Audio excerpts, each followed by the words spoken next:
सबसे पहले मैं यहाँ पर उपस्थित हमारे सभी गाजीपुर के आदरणीय बुजुर्ग, माताएं, बहनें, नौजवान साथी, किसान भाई, आप सबका बहुत बहुत धन्यवाद और आभार प्रकट करना चाहता हूँ। मैं धन्यवाद देना चाहता हूँ विधायक वीरेंद्र यादव जी को, जिन्होंने अपने पिताजी के इस कार्यक्रम में हम सबको बुलाया है।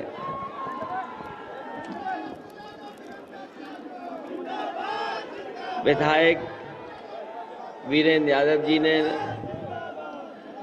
यहाँ पर जितने भी मंच पर बैठे हैं, समाजवादी पार्टी के राष्ट्रीय उपाध्यक्ष बलराम यादव जी से लेकर के पूर्व मंत्री ओम प्रकाश जी और बड़ी संख्या में हमारी पार्टी के सभी नेता मौजूद हैं। यहाँ पर ऐसे भी लोग हैं जिन्होंने जीवन भर कैलाश यादव जी के साथ काम किया होगा। यहाँ मंच पर बैठे लोग वो हैं जो जमीन पे भी साथ रहे, सदन में भी साथ रहे और राजनीतिक लड़ाइयों में, आंदोलनों में भी वो साथ रहे हैं। मैं इस कार्यक्रम में जहां पर उनकी प्रतिमा का अनावरण करने में आया हूं, उस कार्यक्रम में शामिल होने के लिए मैं एक एक नौजवान का, एक एक माताएं बहनों का, यहां पर जितने भी बुजुर्ग बैठे हैं, मैं उन सब का धन्यवाद और आभार प्रकट करना चाहता हूं। वैसे तो हम और आप सब लोग जब वो हमारे बीच नहीं रहे तो हम सब लोग उनके परिवार से मिले हैं। जगह जगह अपनी तरीके से हम लोगों ने उन्हें याद किया है, श्रद्धांजलि देने भी हम लोग पहुंचे हैं। हम और आप में से बहुत सारे ऐसे लोग हैं, उनके ना रहने पे जो पारिवारिक कार्यक्रम होते हैं, जो हमारे परंपराओं से जुड़े कार्यक्रम हैं, उनमें भी हम और आप लोग शामिल हुए हैं। ये जीवन का सबसे बड़ा सत्य है और हम आप में से जितने लोग हैं, समय समय पे हम लोगों ने चीजें जानी है, समझी है और पढ़ी है कि जो इस धरती पर आता है उसको जाना होता है। जो इस धरती पर जन्म लेगा उसे एक न एक दिन हमें आपको छोड़ करके जाना है। हम आप लोग जितने लोग हैं, ये सबसे बड़ा कड़वा सच है कि हम लोग जन्म लेकर के और एक न एक दिन जाएंगे। कैलाश जी ने अपने जीवन में बहुत सारे लोगों के सुख दुख में रहे होंगे। समय समय पे आपने उनसे अपनी जो भी समस्या रही होगी, कभी न कभी कहा होगा। जो अपने स्तर से वो मदद कर सकते रहे होंगे, उन्होंने मदद की होगी। संघर्ष कर करके जमीन से जहां वो खुद आगे बढ़े, उन्होंने अपने साथियों को भी आगे बढ़ाया। विधानसभा से लेकर के मंत्री पद तक पहुंचे। जो कुछ उन्होंने जोड़ा, बनाया, वो समाज के लिए बनाया। मुझे खुशी है कि जब हम लोग मिले थे एक बार पहले भी श्रद्धांजलि के लिए, लेकिन आज जब हम लोग याद कर रहे हैं उनको, तो वो जहां भी होंगे, जहां भी से भी देख रहे होंगे, जरूर हमें और आप सब लोगों को आशीर्वाद दे रहे होंगे। हम लोगों ने बहुतों को खोया है। यहां पर मंच पे बैठे लोग, कोई ऐसा नहीं है जिसने अपने परिवार के किसी न किसी सदस्य को कभी न कभी खोया हो। सामने बैठे लोग हैं, आप भी अगर याद करते होंगे तो हम लोगों ने बहुतों को खोया है। जब मैं मुख्यमंत्री था, मुझे याद है एक दिन सूचना मिली कि दादा नहीं है, रामकांत दादाजी नहीं रहे। यहां के वो गांधी थे और जब मैं पहली बार उनसे मिला था और जब आखिरी बार मिला, उनका केवल चिंतन वही था, समाजवादी। वो भी हमें छोड़ के चले गए। कैलाश जी छोड़ के चले गए। बहुत सारे हमारे नेता हैं, आपने उन्हें जाते हुए, खोते हुए देखा है। अभी कुछ दिन पहले जब नेताजी हमारे बीच नहीं रहे और जिस समय वो बीमार थे, अस्पताल में थे, बहुत सारे लोग मिले आकर के। बहुत से लोगों ने न जाने कितने तरीके से दुआएं की, पूजा पाठ किया। हम लोग उनके साथ थे। बेहतर से बेहतर इलाज, अच्छी से अच्छी दवाइयां, जो कुछ कर सकते थे सब कुछ किया, लेकिन वो हमें छोड़ करके चले गए। लेकिन मैं आज ये कह सकता हूं, जब हम रामकरण दादाजी को याद कर रहे हैं, इस जगह जहां पर प्रतिमा लगी कैलाश जी की, उन्हें याद कर रहे हैं, नेताजी को याद कर रहे हैं। जो कुछ विकास दिया वो अलग चीज है, हमारे दुख सुख में वो शामिल रहे वो अलग बात है। लेकिन मैं ये कह सकता हूं कि सबसे बड़ी विरासत में अगर कोई चीज हमें, आपको, सबको मिली है तो वो ये समाजवादी आंदोलन, जो सब लोग मिलकर के हम लोग को देके गए। और जब कभी भी हम लोग याद करते होंगे उन्हें, वो जहां भी होंगे, जिस जगह भी रहते रहे होंगे, हमें नहीं पता कि आदमी के जाने के बाद, इंसान के जाने के बाद वो कहां चला जाता है। अलग अलग तरह के लोग जो धर्म से जुड़े हैं, परंपराओं से जुड़े हैं, उनके अपने तरीके हैं। लेकिन हम ये मानते हैं जहां भी होंगे वो हम लोगों को, समाजवादियों को कहीं ना कहीं आशीर्वाद दे रहे होंगे। और जो समाजवादी आंदोलन वो लेकर के आए हैं, उसकी जिम्मेदारी हमारी, आपकी बनती है इस आंदोलन को और आगे ले जाने का काम करना है। हम आप जो आज बने खड़े दिखाई दे रहे हैं,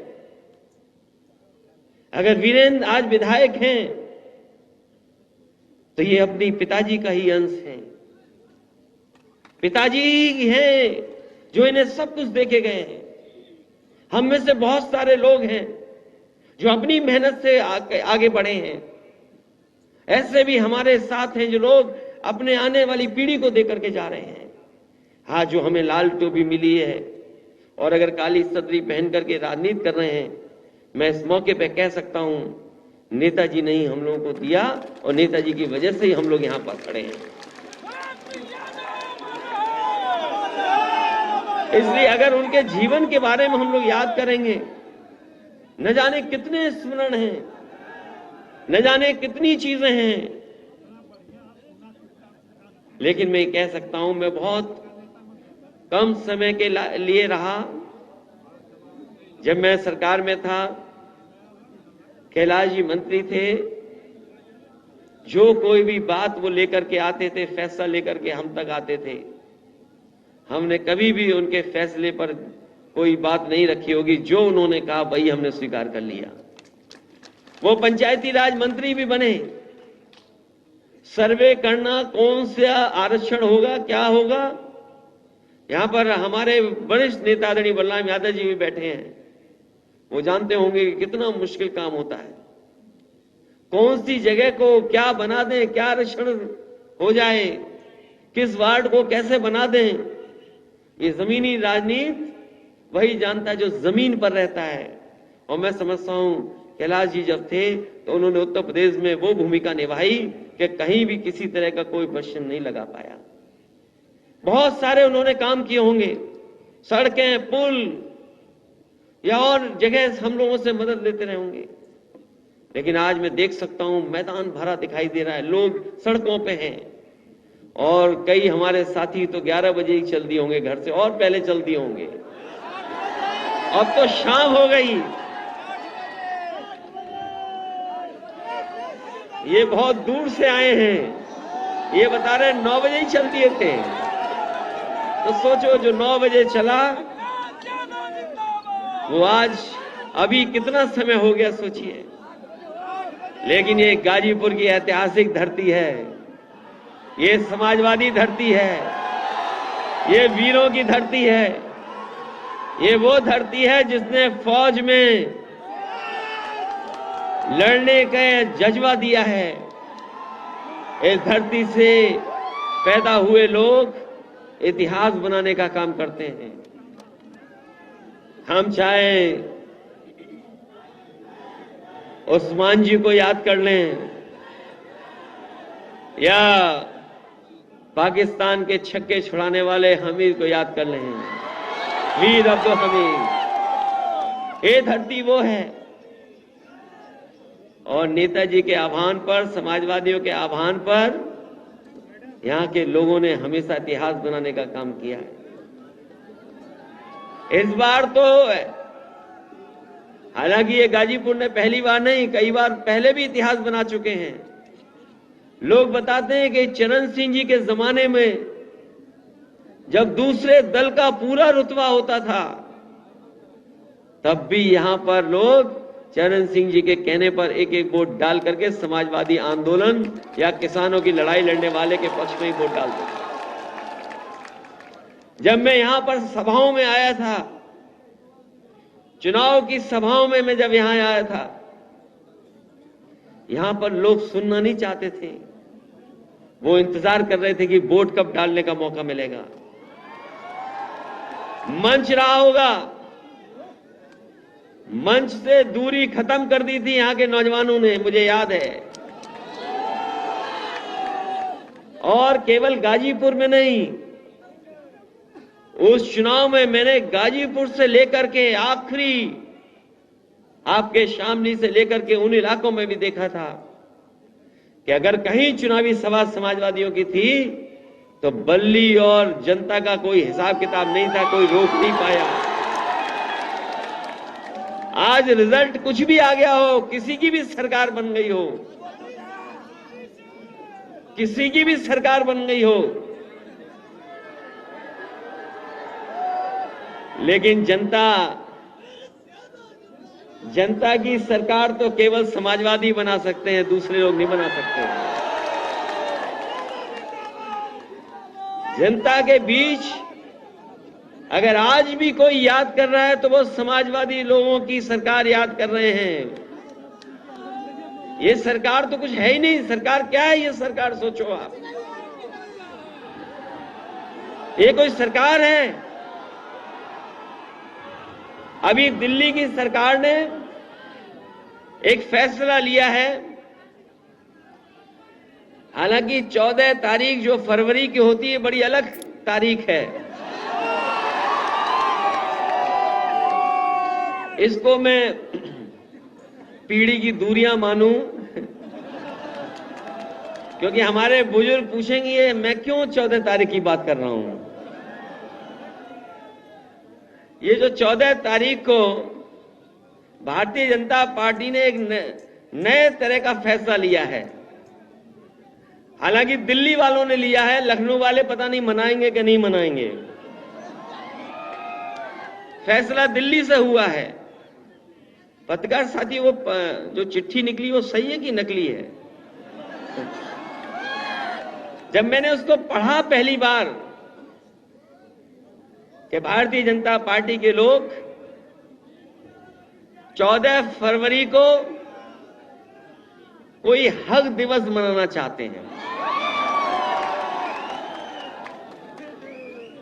अब मुझे नहीं पता ये अंग्रेजी का शब्द है कि हिंदी का शब्द है। अगर ये अंग्रेजी का शब्द है तो इसका मतलब कुछ और है।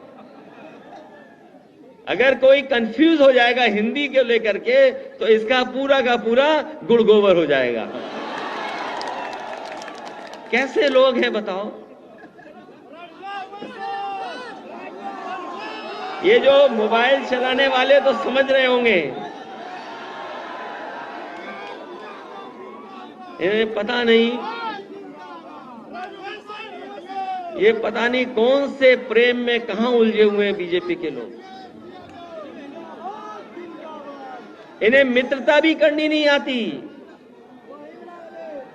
इन बीजेपी के लोगों को मित्रता भी करनी नहीं आती।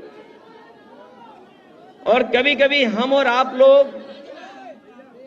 अगर डॉक्टर साहब को दिखाने जाएं और डॉक्टर हमारा आपका ब्लड टेस्ट कर लें या कोई जानकारी करें तो कभी कभी कहते हैं कि आप में इस विटामिन की कमी है। अगर मान लीजिए कोई विटामिन की कमी है तो डॉक्टर साहब आपको उस विटामिन की गोली दे देंगे, दवा दे देंगे, इतने दिन खाइए आप, उसके बाद स्वस्थ हो जाएंगे।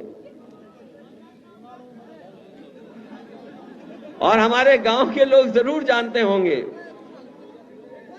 अगर हम आंकड़े निकलवाएं पीएससी और सीएससी अस्पताल के, क्योंकि जब मैं गोरखपुर का सरकार में एक सिस्टम लगवाया कि आखिरकार पीएससी और सीएससी में किस लिए लोग आते हैं, तो जब जानकारी मिली तो ये जानकारी मिली कि लोग आखिर अक्सर बहुत छोटी छोटी बीमारी को लेकर के आते हैं और पीएससी सीएससी में पहुंच करके जो गरीब हैं गांव वाले वापस नहीं जाते जब तक उन्हें दवा न मिल जाए। तो हम एक व्यवस्था बनाना चाहते थे, इसलिए वहां कंप्यूटर लगा करके जानकारी हासिल कर रहे थे। तो अगर वहां सबसे ज्यादा लोग आते थे तो लोगों को शिकायत रहती थी कि उन्हें कमजोरी की दवा चाहिए, कमजोर हैं वो लोग, या बुखार है उन्हें, या विटामिन ए की कमी है, बी की कमी है, सी की कमी है। लेकिन मैं देख रहा हूं भारतीय जनता पार्टी को विटामिन ए बहुत मिल रहा है, इन्हें कमी नहीं है, इन पे विटामिन ओवर हो गई है। और इसलिए मैं कह रहा हूं इनका हिसाब किताब देखोगे तो इन्होंने क्या खेल खेला सोचिए आप। एक समय नहीं वो गलत समझ रहे, विटामिन ए मतलब जो उद्योगपति हैं, एक समय पर याद होगा आपको इन्होंने पूरा का पूरा पैसा बंद करा दिया और कहा कि नोटबंदी होने के बाद भ्रष्टाचार खत्म हो जाएगा, काला धन वापस आ जाएगा।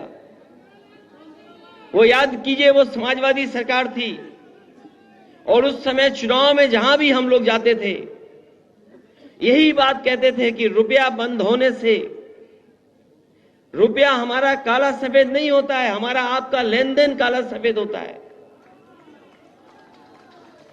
याद कीजिए किस समय की बात है। और आज कितने साल हो गए, बैंकों में पैसा भर गया, बैंकों में पैसा भरता चला गया और इन्होंने न जाने कैसी अर्थव्यवस्था बनाई कि कुछ उद्योगपति न जाने कितनी रफ्तार से आगे बढ़ने लगे। और मुझे लगा कि 2024 का जब चुनाव होगा तो बीजेपी कहेगी कि देखो हमारी अर्थव्यवस्था और अर्थनीति ऐसी है कि भारत का उद्योगपति भी दुनिया में नंबर 1 हो सकता है। मुझे लगा कि हो सकता है वो उद्योगपति दुनिया का नंबर 1 पहुंच जाए, क्योंकि नंबर 2 तक पहुंचने तक कोई उसे ज्यादा समय नहीं लगा। सोचो कहां भारत जो गरीब देश है, हमारे अगर आंकड़े हम देखें तो जहां पानी पीने का इंतजाम नहीं, जहां पर अभी भी पढ़ाई अच्छी नहीं, बच्चों को किताबें नहीं मिल पा रही, पर्याप्त हम लोग खाना पीना नहीं खा पा रहे, भ्रष्टाचार जहां चरम सीमा पर है, बेरोजगारी जहां चरम सीमा पर है, महंगाई का ये आलम है, कोई चीज ऐसी नहीं जो सस्ती बची हो, बिजली महंगी, खाद महंगी, डीएपी महंगी, हर चीज महंगी होती चली जा रही। और उसके बाद बताओ हमारे देश का उद्योगपति नंबर 2 पर, और हमें लगा कि वो नंबर 1 पर पहुंच जाएगा, और जब नंबर 1 पर पहुंच जाएगा तो बीजेपी हो सकती है उसी उद्योगपति के नाम पर हमसे आपसे वोट मांगे और लोकसभा का चुनाव लड़े। लेकिन सोचो हिसाब किताब कैसा हुआ इस बार। जो 2 नंबर पे था वो पता नहीं कहां पहुंच गया, कहां पहुंच गया। मुझे तो ये लगता है कि जो 7-8 महीने सरकार के बचे हैं, कहीं कोई ऐसा हिसाब किताब ना बनाए कि फिर ऊपर आ जाए। सोचिए ये सरकार की कमी है या सरकार का फायदा है? कौन सी विटामिन मिल रही है जो ए भागता जा रहा है ऊपर? कोई तो होगी बात। और क्या खोखलापन था कि किसी की एक रिपोर्ट आने के बाद वो 2 नंबर से कहां चला गया। ये जो वैल्यूएशन है, जो आंकड़े हैं, आंकड़े नीचे ऊपर हुए हैं, लेकिन न जाने कितनों ने रुपया खोया है। हम और आप नहीं जानते जिन्होंने रुपया खोया होगा।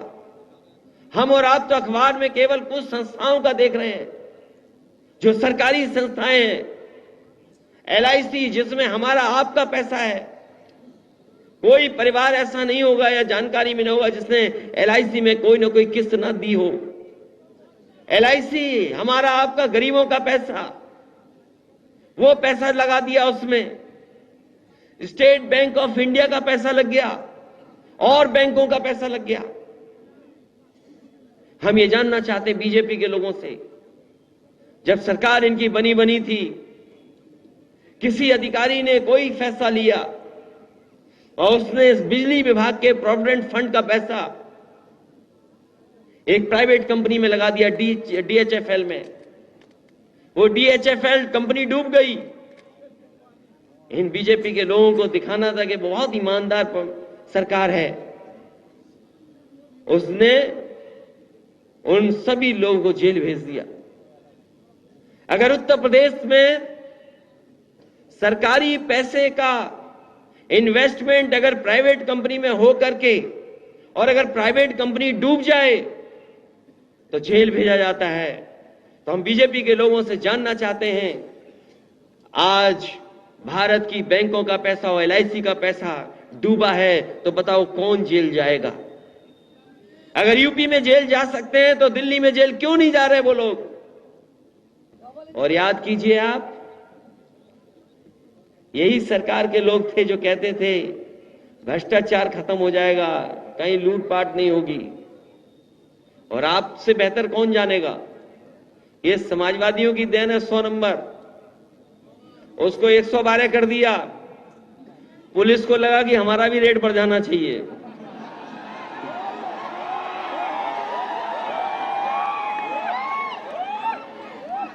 सरकार ने 100 से 112 किया।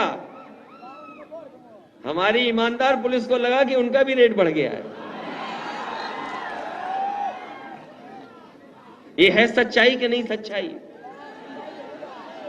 हमारी आपकी सरकार होती थी, अगर कोई एक DGP एक दिन नहीं बना, 2 दिन नहीं बना, तो ये हमारे अखबार के मित्र भाई लोग,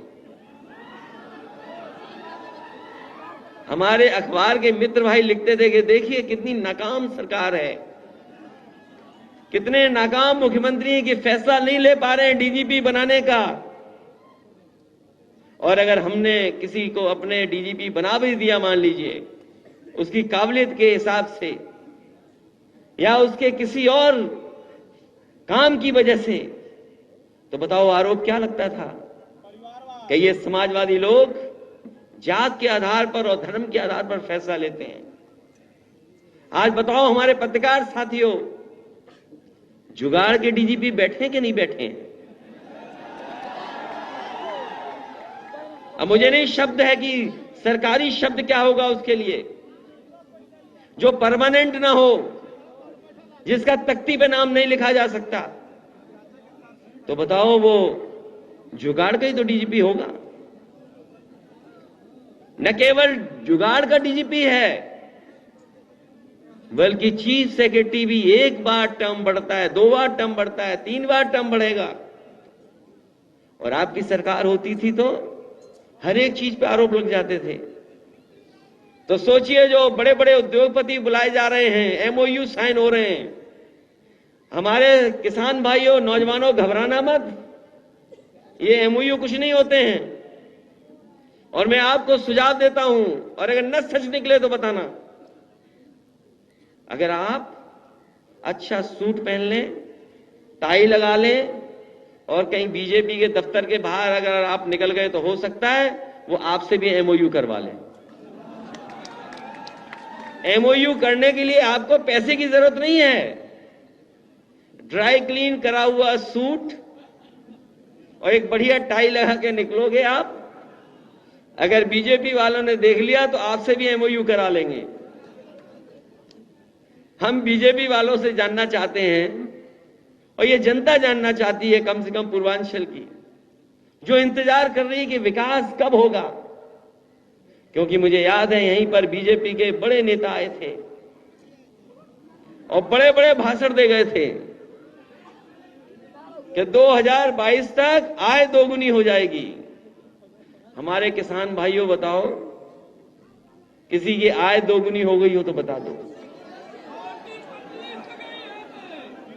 अगर आय दोगुनी हो गई हो तो बताओ, किसी फसल की आपको सही कीमत मिल गई हो तो बताओ।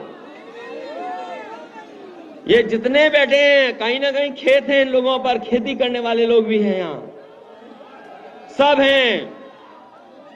बताओ धान में लूट पहले हुई कि नहीं हुई और अब हो रही कि नहीं हो रही, बताओ हर फसल की। तो ये एमओयू कर रहे हैं बड़े बड़े उद्योगपतियों से हमें और आपको धोखा देने के लिए। पहले इन्होंने एक इन्वेस्टर मीट बुलाई थी और उस इन्वेस्टर मीट में बुला करके 5 लाख करोड़ के एमओयू किए थे इन्होंने। 5 लाख करोड़, 1-2 करोड़ नहीं, 5 लाख करोड़ के एमओयू किए थे। और अगर हम पीछे मुड़ करके देखें, हिसाब किताब लगाएं, तो अभी जमीन पे कुछ नहीं उतरा। एक बार डिफेंस एक्सपो किया इन्होंने, दुनिया की बड़ी बड़ी कंपनियां जो असले बनाती हैं, जो बड़े बड़े, जो फौज को चाहिए हमारे असले, आर्म्स या किसी और तरह की टेक्नोलॉजी चाहिए, उसकी बड़ी डिफेंस एक्सपो किया था। हालांकि गाजीपुर में नहीं कहा उन्होंने कि यहां पर कोई टैंक बनाएंगे या गोला बनाएंगे या मिसाइल बनाएंगे। हमारे गरीब बुंदेलखंड की जनता को कहा कि आप वोट दे दीजिए, हम मिसाइल बना देंगे। वहां की गरीब जनता ने वोट दे दिया, मिसाइल आज तक नहीं बनी वहां पर, मिसाइल नहीं बन पा रही वहां पर। क्या सपना दिखाया मिसाइल बनाने का, और पीछे मुड़ करके देखो तो कहीं जमीन पर कुछ नहीं उतरा। और अब सुना है कि 20 लाख करोड़ से ज्यादा के एमओयू साइन हो गए और एक एमओयू पकड़ा गया अमेरिका की एक कंपनी, जिसमें यूनिवर्सिटी एक कमरे में भी नहीं चल रही थी। सोचिए, उस पे कई हजार करोड़ का एमओयू करके आ गई ये मंत्री। जब वहां थक गए विदेश जाकर के एमओयू करके, तो प्रदेशों के बड़े बड़े शहरों में गए एमओयू करने, वहां भी थक गए तो फिर जिलों में चले गए। हो सकता है गाजीपुर में भी कहीं ना कहीं इन्होंने मीटिंग की हो एमओयू की, उद्योगपतियों की। गाजीपुर में की थी कि नहीं की थी? साहू जी बता, वो हमारे विधायक जी बता रहे हैं कि यहां भी एमओयू साइन हुआ। अरे आप भी सूट वूट पहन के जाते, आपका भी एमओयू हो जाता वहां पर। तो सोचिए, कहां अमेरिका, कहां इंग्लैंड, कहां यूरोप, कहां ब्राजील, कहां मैक्सिको। अगर ब्राजील जाओगे तो 24 घंटे हवाई जहाज से चलना पड़ेगा। बताओ, ब्राजील से कोई यहां आएगा बलिया गाजीपुर में इन्वेस्ट करने, कोई लॉर्ड कॉर्नवालिस तो है नहीं जो यहां पर कोई राज चल रहा हो अंग्रेजों का। वो अलग बात है कहां से आए और कहां पर उन्हें आखिरी वक्त गुजारना पड़ा और कैसे इन्वेस्टमेंट आय वाला आएगा। अभी मैं बलिया के एक व्यापारी परिवार से मिलकर आया हूं। ये नई तरह का व्यापार चला रहे हैं बीजेपी के लोग।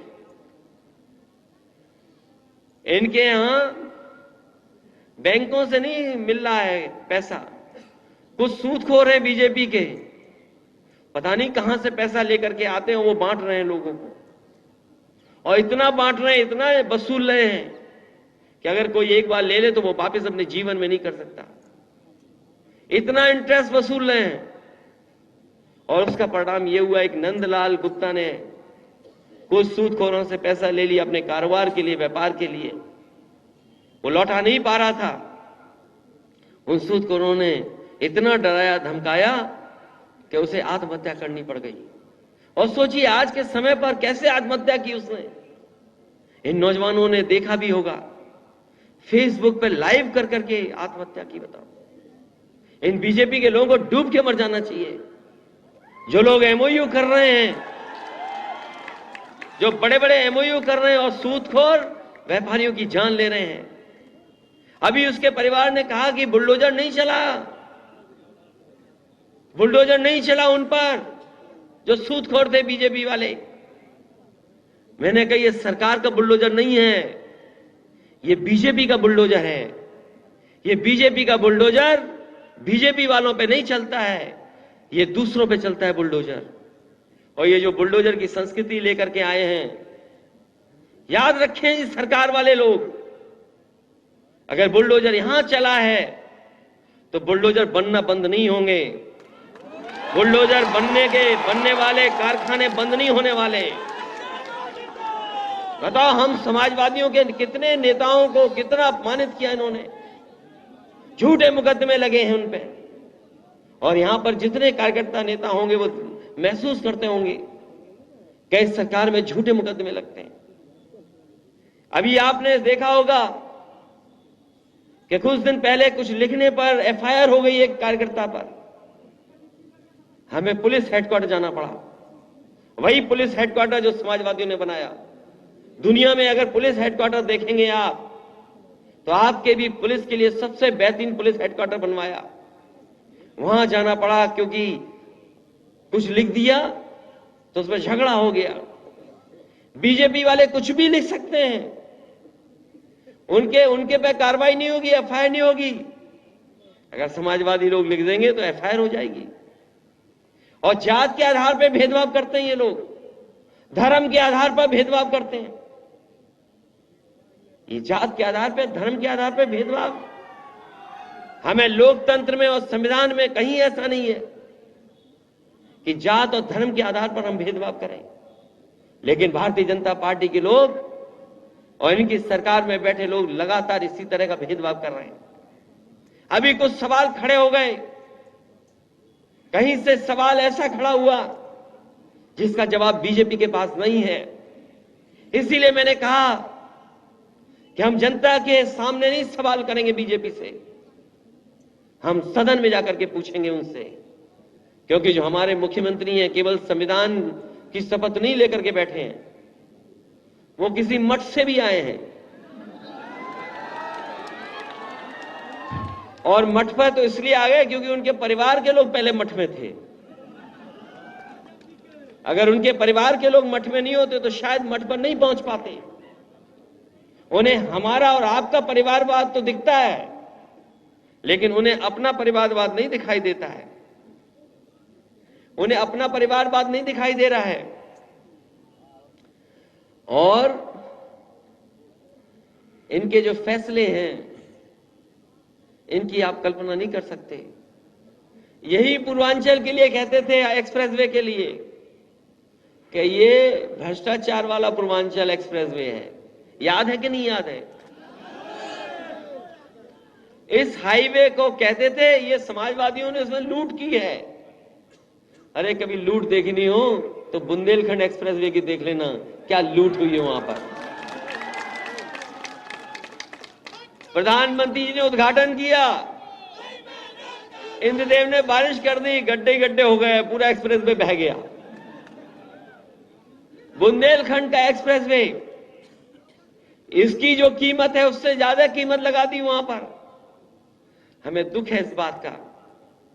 अभी मैं जाते हुए देखता हुआ गया और आते हुए देखता आया हूं, हमारे पूर्वांचल एक्सप्रेसवे पर कोई ज्यादा ट्रैफिक नहीं दिखाई दे रहा, गाड़ियां नहीं चल पा रही हैं। और उतने भी लोग नहीं चल पा रहे जितने समाजवादी लोग रथ के समय चल लिए थे उसमें। मुझे याद है जब हम लोगों ने शुरुआत की थी इसी हैदरिया और पखनपुरा के पास, जहां पर यह हाईवे खत्म हो जाता है। बताओ, अगर 1 इंच भी बीजेपी ने आगे बढ़ाया हो तो बता दो आप। अगर 1 इंच बढ़ाओ तो बताओ आप उसके आगे। मैंने उस समय जिलाधिकारी से पूछा एक दिन कि बताओ ये हैदरिया पखनपुरा से आगे जा रहा है कि नहीं जा रहा है एक्सप्रेसवे। बोले हमें पता ही नहीं है, सरकार को सोच ही नहीं रही।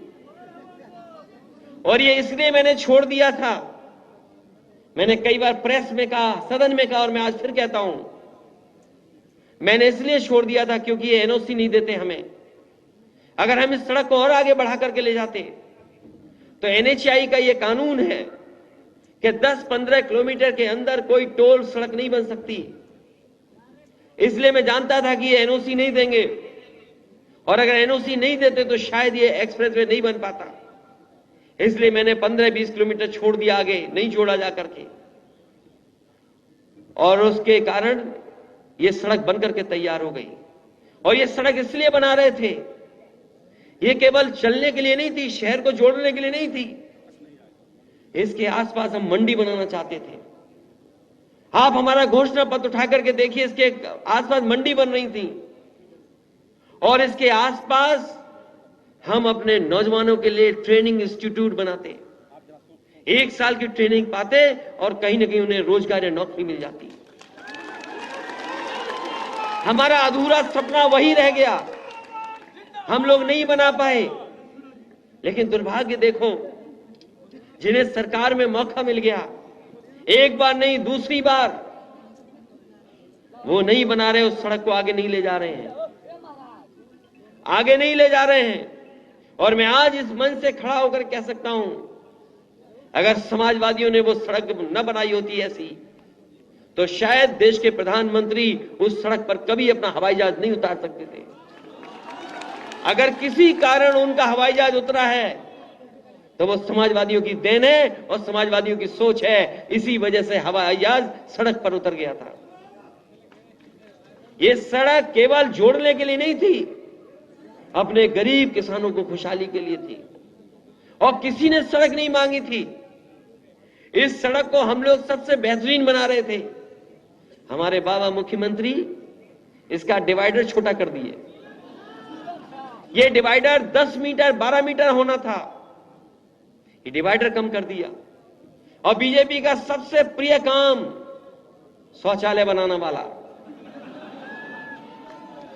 हालांकि यहां तो सब जगह नाम लिख दिया, लेकिन इसके आगे जुड़ने वाली जो सड़क है आगरा लखनऊ एक्सप्रेसवे, आप देख लो, ये उद्घाटन किया था, हमारे मंत्री लोग बैठे हैं, उस समय ये लोग मंत्री थे। उद्घाटन जब हुआ तो अब आप लखनऊ से लेकर के आगरा देख लो, कहीं आपका नाम नहीं दिखाई दे रहा, ना नेताजी का नाम है। हम लोगों ने उद्घाटन करके नाम नहीं लिखा, नाम नहीं लिखा हम लोगों ने, लेकिन बीजेपी की सरकार आई तो जहां शौचालय के लिए उतरते वहां बीजेपी ने अपना नाम लिख लिया। ये सड़क बन जाती, मंडियां बन जाती, ट्रेनिंग इंस्टीट्यूट बन जाती, तो हमारे लोगों को कुछ आगे बढ़ने का मौका मिल जाता। बताओ, ये अग्निवीर जैसी व्यवस्था हम नौजवान साथियों आपसे कह करके जा रहे हैं, ये अग्निवीर वाली व्यवस्था हमारे देश की सीमा की रक्षा नहीं कर सकती। मैंने उस समय भी कहा और फिर कहता हूं मैं, ये आधी अधूरी नौकरी हमारे नौजवानों का मनोबल नहीं बढ़ा सकती। ये आधी अधूरी नौकरी, 4 साल जाइए, आउटसोर्स की तरह आप जाओ वहां पर, जब तक ये बंदूक चलाना सीखेंगे तब तक ये घर वापस आ जाएंगे। आजकल जो मशीनें हैं, जो टैंक हैं, आप में से कुछ लोग रिटायर होकर के आए होंगे फौज से, एक टैंक को चलाने में 8 साल 10 साल लगते हैं। 10 साल में सीख पाता है टैंक चलाना। कई मशीनें आ गई, टेक्नोलॉजी है, उनको सीखने में टाइम लगता है।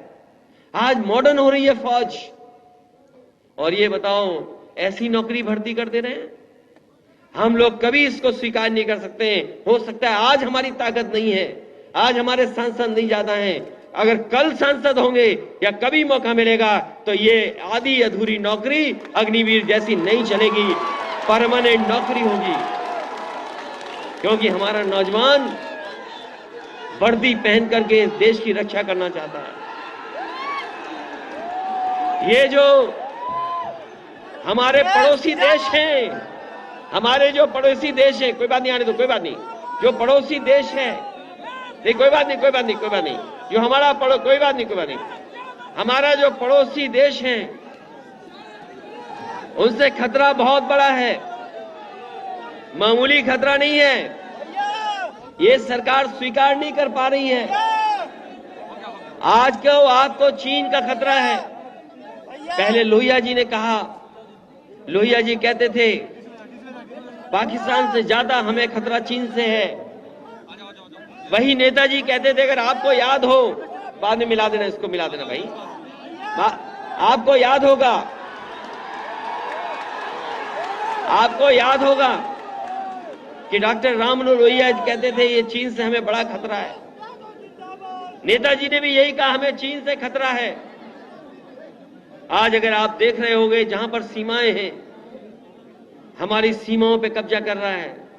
और चीन एक तरह से नहीं हमला कर रहा है, सीमाओं पे तो कर ही रहा है हमारे पे हमला। दूसरा, हमारा बाजार कब्जा कर लिया। सोचो, सीमाएं सुरक्षित नहीं चीन से, और हमारा बाजार भी कब्जा कर लिया उन्होंने, बाजार भी कब्जा कर लिया। तो दो तरीके से हमें नुकसान पहुंचा रहा है। इसलिए हमें सावधान रहना पड़ेगा, और सावधान इसलिए रहना पड़ेगा, देश की अगर कोई व्यवस्था सुधार सकता है, समाज को कोई नई दिशा दे सकता है, तो वही समाजवादी लोग हैं जो दिशा दे सकते हैं। ये जो एक्सप्रेसवे बने, मुझे खुशी है इस बात की। आपका दिल्ली से चल करके ये एक्सप्रेसवे जो बन करके आया है, इसी की नकल बीजेपी के लोग कर रहे हैं। जो नए उनके एक्सप्रेसवे बन रहे हैं, इसी डिजाइन की नकल कर रहे हैं। इसी एक्सप्रेसवे की जो डिजाइन है, वो इसी की नकल कर रहे हैं। और हम समाजवादियों ने न जाने कितना काम करके दिखाया। इसलिए हम इस मौके पर, जहां पर अपने नेता कैलाश जी को याद कर रहे हैं, कैलाश यादव जी को, जहां हमारे बहुत सारे नेता जिनको हमने खोया है, चाहे वो रामकरण दादाजी हों, नेताजी रहे, इन लोगों ने हम लोगों को बहुत आगे का बढ़ने का रास्ता दिया। हम लोगों को एक ऐसा रास्ता दिखाया हम लोगों को, जिस रास्ते से हमारा किसान और गांव में रहने वाला खुशहाल होगा, और हमारा बुनकर भाई खुशहाल होगा। न केवल हमारा किसान दुखी है, नौजवान दुखी है, बल्कि बुनकर भाई भी हमारे दुखी हैं। इन सब के साथ न जाने कौन सा खिलवाड़ ये सरकार कर रही है। अगर कुछ लोगों का पैसा बढ़ रहा है, तो हमारे किसान की आमदनी क्यों नहीं बढ़ रही? अगर कुछ कारोबार और दुनिया में आगे बढ़ते चले जा रहे हैं, तो हमारे बुनकर के हाथ में क्यों नहीं चीजें आ रही हैं? हमारा नौजवान क्यों खाली हाथ है? अगर 20 लाख करोड़ के एमओयू लखनऊ में हो रहे हैं, अगर यहां के मंत्री विदेश गए, घूम घूम कर गए देश, और वो एमओयू कर करके पैसा लगवाना चाहते हैं, तो हमारा नौजवान बेरोजगार क्यों है? हम उसके हाथ में काम क्यों नहीं है? ये लड़ाई बहुत बड़ी है, क्योंकि उन्हें गांव देहात और गरीब से कोई परवाह नहीं है। अगर गांव की तरफ उन्हें परवाह होती, तो हमारे किसानों की पैदावार की सही कीमत मिल रही होती। हमारे नौजवान जो गांव में है, भाग रहे हैं, दौड़ रहे हैं, मेहनत कर रहे हैं, उनको ऐसी टेम्परेरी नौकरी नहीं देते, परमानेंट नौकरियां देते इनको। और जहां तक सवाल हमारी गिनती का है, ये कई लोग बार हम लोगों पे आरोप लगाते हैं कि ये समाजवादी लोग भेदभाव करते हैं, किसी का हक छीन लेते हैं। मैं आपसे कहना चाहता हूं, ये समाजवादी पार्टी का आंदोलन जाति जनगणना का और तेजी से बढ़ेगा, और हम लोग गांव-गांव जाएंगे, अपने लोगों को समझाएंगे। क्योंकि जब सबकी गिनती हो सकती है, तो हमारी आपकी गिनती क्यों ना हो? और फिर हमें आरक्षण में भेदभाव हम लोगों के साथ, आबादी में हम ज्यादा, गिनती में है ही नहीं हम कहीं।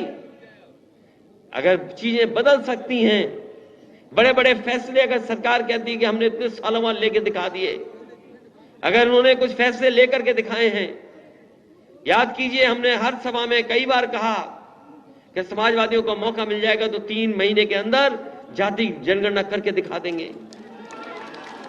हम सरकार में नहीं आए, लेकिन देखो आपके पड़ोस में बिहार में जाति जनगणना शुरू हो गई कि नहीं हो गई? अगर बिहार कर सकता है जाति जनगणना, तो यूपी तो बहुत आगे है। समाजवादी होते तो आज जाति जनगणना उत्तर प्रदेश में हो रही होती, कोई रोक नहीं सकता था। सरकारी नौकरियां खत्म, सब बेच दे रहे हैं, सब कुछ बेच दे रहे हैं। अभी एक मुख्यमंत्री जी के साथ हम लोग कार्यक्रम में गए थे तेलंगाना, वहां के मुख्यमंत्री केसीआर साहब ने हम सबको बुलाया था। उस सभा में एक मुख्यमंत्री ने बड़ी अच्छी बात कही। उन्होंने कहा कि ये रेल, ट्रेन, LIC, सरकारी संस्थाएं सब बेच रहे हैं, एक एक करके बेच दिया। पानी का जहाज, पोर्ट बेच दिया, रेलवे बेच दी, हवाई जहाज बेच दिए, हवाई जहाज के अड्डे बेच दिए, LIC बेच दी, बैंक बेच दी, लेकिन एक चीज खरीद ली इन्होंने, मीडिया।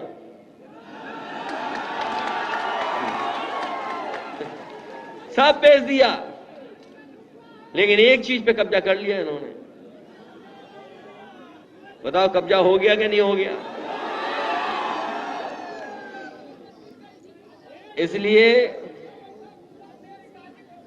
इसलिए हमें और आपको मिलकर के और जोड़ करके कामयाब होना है।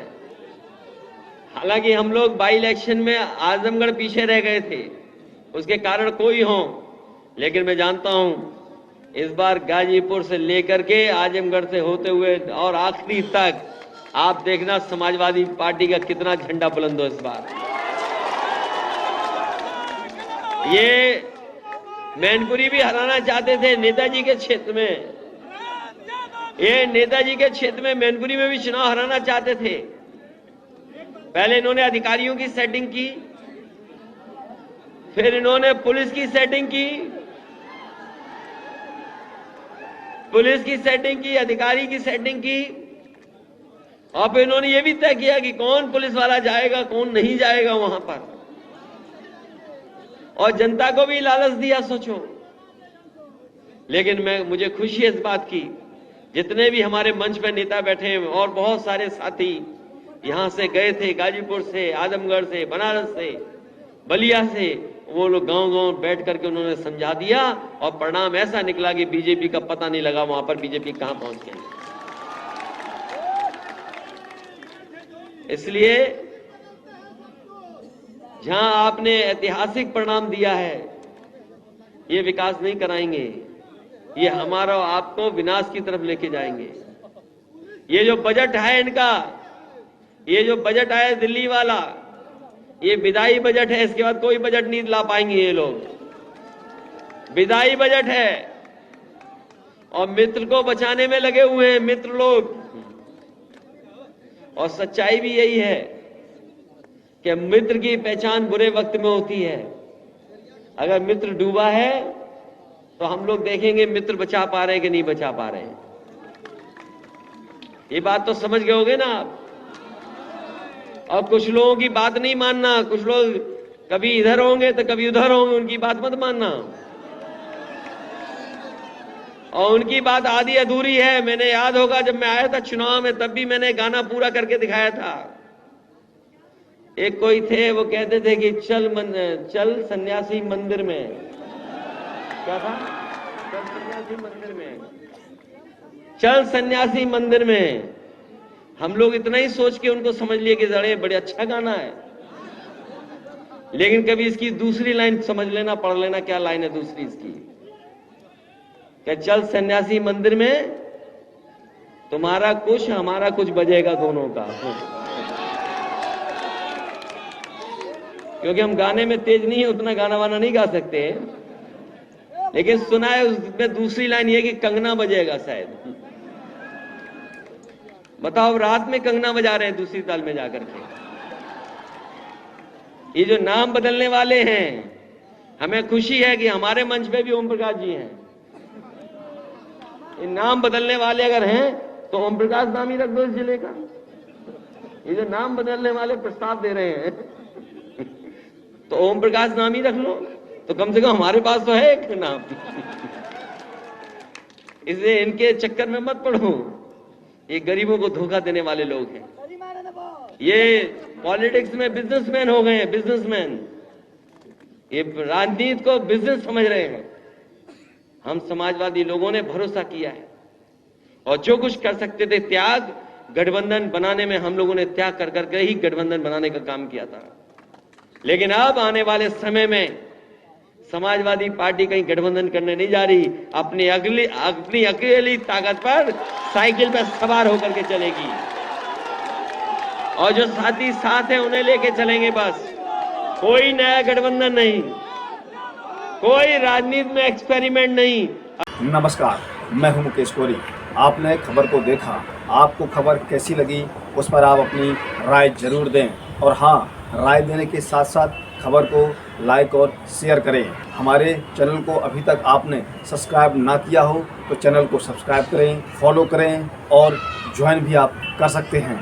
निष्पक्ष खबरों के साथ जुड़े रहने के लिए आप देखते रहें कोली न्यूज। हम फिर मिलेंगे एक नई खबर के साथ, तब तक आप हमको इजाज़त दीजिए। जय भारत, जय हिंद।